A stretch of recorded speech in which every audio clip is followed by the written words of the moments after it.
I came across an article that ended up catching my mind the other day.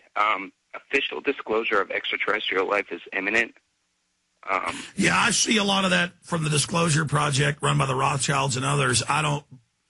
We know there's a declassified program, part of it's declassified, Bluebeam, to have staged alien landings. And I just cover what I can prove. We don't do the whole UFO thing. We don't dislike people that do. They talk about this group they call the Anunnaki in Sumerian, those who from heaven to earth came, which is the basic translation, but those who came from the high place and down. Alex, there's some people who are talking about October 14th as a date of a UFO invasion. I'm not sure that's going to happen, but what do you hear also about possibility of faked UFO landings, a false flag? Well, there's all sorts of false flags. We can have economic false flags, which always bring us into a greater crisis, which gives the New World Order more control. We have staged terror events. 20 missiles in 1967 were shut down with UFOs. Apollo 11 astronaut Buzz Aldrin revealing that there is a monolith, remember Space Odyssey, a monolith on the moon of Mars, on Phobos. Of course, what is the monolith? Was it natural?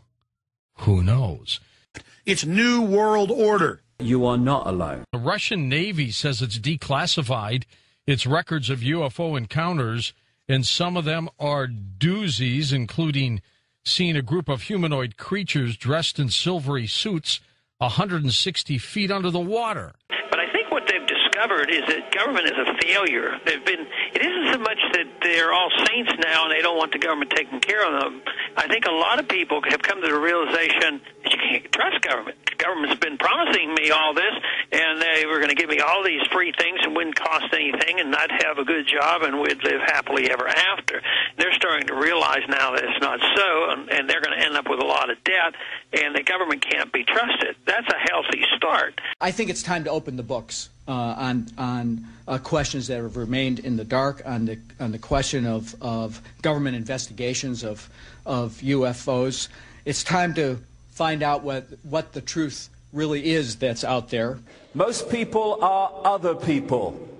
Their thoughts are someone else's opinions, their lives a mimicry, their passions a quotation.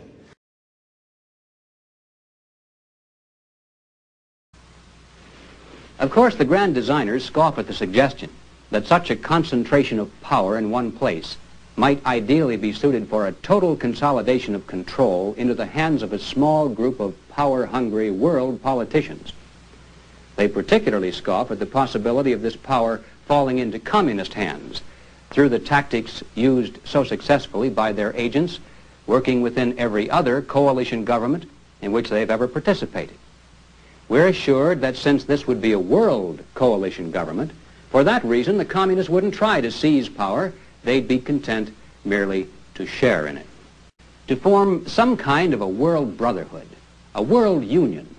What then?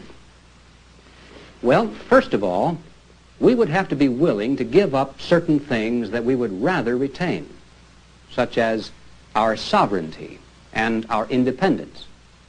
There would remain only a group of disarmed political subdivisions of an all-powerful world government. In other words, we must be willing to abide by the political dictates of the majority of other nations. One man, one vote in a world democracy. We must merge our monetary system with those of other nations, eventually to form a world currency. We must willingly submit all international disputes to a world Supreme Court and abide by those decisions regardless of the outcome. And above all, we must turn over our most powerful weapons and even our armies to international control, so that the new world government will possess sufficient military might to compel the various political subdivisions by force, if necessary, to comply with the dictates of its laws and the decrees of its court. A world government.